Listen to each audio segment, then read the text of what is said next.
എല്ലാ പോലീസ് സ്റ്റേഷനുകളും കേന്ദ്രീകരിച്ച് പോലീസിലെ ക്രിമിനൽ സംഘങ്ങൾ ആളുകൾക്ക് കയറി ചെല്ലാൻ ഭയപ്പെടുത്തുന്ന തരത്തിലുള്ള പോലീസ് അതിക്രമങ്ങളാണ് ഓരോ ദിവസവും നമ്മൾ കേട്ടുകൊണ്ടിരിക്കുന്നത്.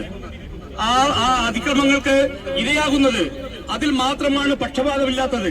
CPM-കാരൻ പറയുന്നു, ഡിവൈഎഫ്ഐയുടെ ഒരു ജില്ലാ സെക്രട്ടറി പ്രസിഡന്റ് പറയുന്നു, ഞാൻ സ്റ്റേഷനിൽ ഒരു പ്രശ്നം പരിഹരിക്കാൻ ചെന്നപ്പോൾ എന്റെ നെഞ്ചിനെ ഇടിച്ചു പൊളിച്ചു.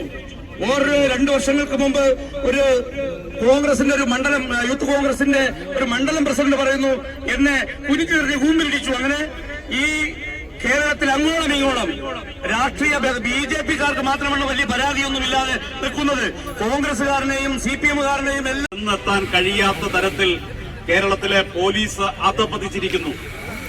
നമ്മുടെ നേരത്തെ സൂചിപ്പിച്ചതുപോലെ തന്നെ നമ്മുടെ ജില്ലയിനകത്ത് ഇപ്പൊ കഴിഞ്ഞ ദിവസങ്ങളിലൊക്കെ ദൃശ്യമാധ്യമങ്ങളിലൂടെ നമ്മൾ കണ്ടുകൊണ്ടിരിക്കുന്ന പനവൂരിലുള്ള ബിന്ദു എന്ന് പറയുന്ന ഒരു വീട്ടമ്മ, ആ വീട്ടമ്മ ഒരു വീട്ടിൽ വേലയ്ക്ക് നിൽക്കുകയും ആ വീട്ടിൽ നിന്നൊരു സ്വർണം കണ്ടില്ല എന്ന് പറഞ്ഞുകൊണ്ട് പോലീസിൽ പരാതി കൊടുക്കുമ്പോ യാതൊരു തെളിവുമില്ലാതെ ആ സ്ത്രീ നേതൃത്വം കൊടുക്കുന്ന ആദ്യം രാഷ്ട്രീയക്കാരാണ്.